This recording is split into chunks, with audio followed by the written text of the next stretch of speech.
Everyone sees the jet launch off the catapult. Almost nobody sees what happens when that pilot steps out of the cockpit. 4 hours of broken sleep, 3-minute showers, 20,000 cups of coffee served every single day. Here's what life on a nuclear carrier actually looks like. And that gap between what people see and what actually happens is exactly where this story begins. Because life aboard an aircraft carrier is not built around the pilots. The ship runs on a schedule that belongs to the mission. Eating happens around briefings. Sleep happens in whatever windows exist between flights. Showers happen when time allows, and time doesn't always allow much. These aren't small inconveniences. They directly shape how a pilot thinks, reacts, and performs across deployments that stretch 6 to 9 months at sea. But before any of that, there's something most people never expect. This day starts well before the sun comes up, and it never starts in the cockpit. A fighter pilot's day begins hours before the aircraft is ever touched.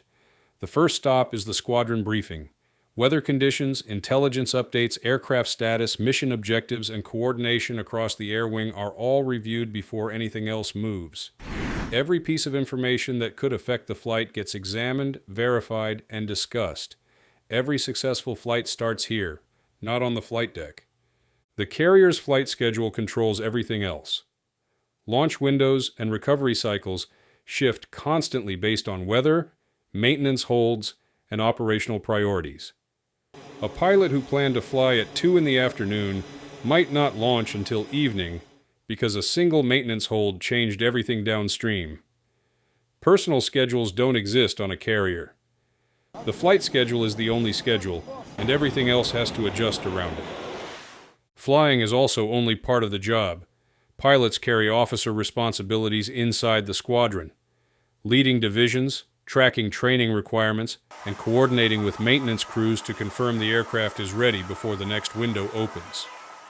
The administrative work doesn't pause because flight operations are happening. It runs alongside them. But when planning wraps up and operations begin, pilots don't go straight to the aircraft. They go somewhere else entirely. And that place explains more about how their day actually works than anything else on this ship. Between flights, the ready room is where pilots live. It is the operational center of the squadron. Mission planning, incoming updates, schedule changes, procedural reviews, and coordination with other pilots all happen here. During a full deployment, a pilot spends more time in this room than anywhere else aboard the ship, more time than in their stateroom, more time than on the flight deck. After every flight, the debrief happens here too. Missions are reviewed in detail. Decisions are evaluated. Mistakes are identified and corrected openly. Every pilot has to explain the choices they made in the air and what they will do differently next time. That accountability is not optional, and it is not casual. When operational tasks pause, pilots return to their staterooms. A standard 2-man officer stateroom has metal frame bunks, steel wardrobes, a fold-down desk, a sink, and roughly 6 by 8 feet of floor space. No sitting area, no window, built to support recovery, not comfort. But that's only part of the story. Finding time for something as basic as a meal isn't as simple as walking down to get food. Fighter pilots are commissioned officers, and that rank determines where they eat. The space most of them actually use is called the dirty shirt wardroom, an informal area where pilots eat in their Nomex flight suits. It runs almost 23 hours a day. That near constant availability matters because pilots regularly miss standard meal windows when they are flying or sitting through a debrief that ran long. The kitchen on a Gerald R. Ford-class carrier prepares 1,600 pounds of meat and 20,000 cups of coffee every single day. Menus rotate on a 21-day cycle, and fresh bread is baked on board daily. The kitchen is required to provide 2,850 calories per day for male crew members because a pilot who isn't properly fueled won't make the right call when it counts. Nutrition on a carrier is not about preference. It is part of staying operationally ready. Personal hygiene works inside the same tight windows. Before flight operations, multiple pilots in the same section of the ship are all trying to shower and return to the ready room before the next brief starts. A carrier produces enormous volumes of desalinated water daily through its nuclear-powered systems, but water is still managed carefully. The Navy shower, where water is shut off during lathering, exists because on a ship with 5,000 people, every gallon adds up. But here is what most people don't realize. After eating quickly, showering in minutes, and sitting through another debrief, the pilot still has to find a way to sleep. And sleep on a carrier is a problem the Navy has studied for decades.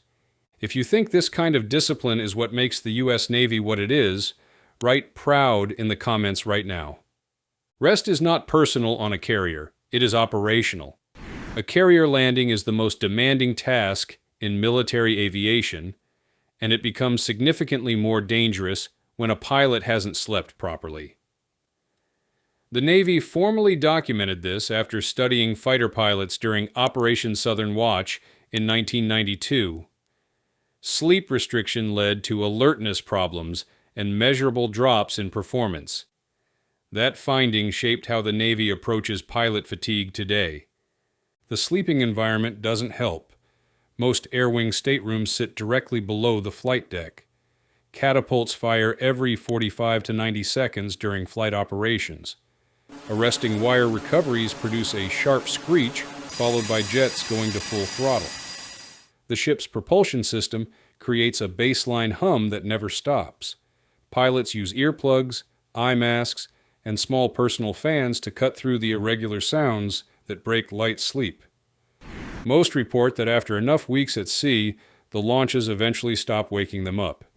But reaching that point takes real time. Pilots flying night cycles have it hardest. A pilot finishing a 2 a.m. flight and debriefing until 4 a.m. needs to sleep during the morning hours when maintenance work, briefings, and administrative activity are already running around them. Flight surgeons track fatigue throughout every deployment.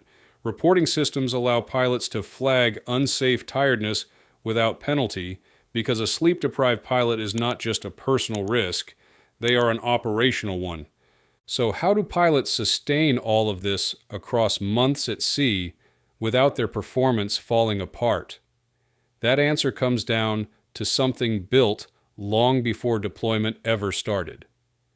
What keeps a pilot functioning through all of this is not willpower in the way most people imagine it. It is structure. Years of training before deployment don't just teach pilots how to fly. They teach pilots how to operate inside conditions that would wear most people down within days. The noise, the broken sleep, the fast meals, the relentless schedule. None of it catches them off guard because they were shaped for exactly this environment. Squadron culture carries the rest of that weight. When someone is grinding through a difficult stretch, the people around them absorb some of it. Problems get solved together. No one carries a bad stretch alone because the mission simply doesn't leave room for that. But there is something that rarely gets talked about. 6 months inside this system changes how a pilot thinks. Not about flying, about everything else, what rest means, what enough food means, what a quiet room means. They come back from deployment with a different understanding of what is actually necessary and what people on the outside simply take for granted.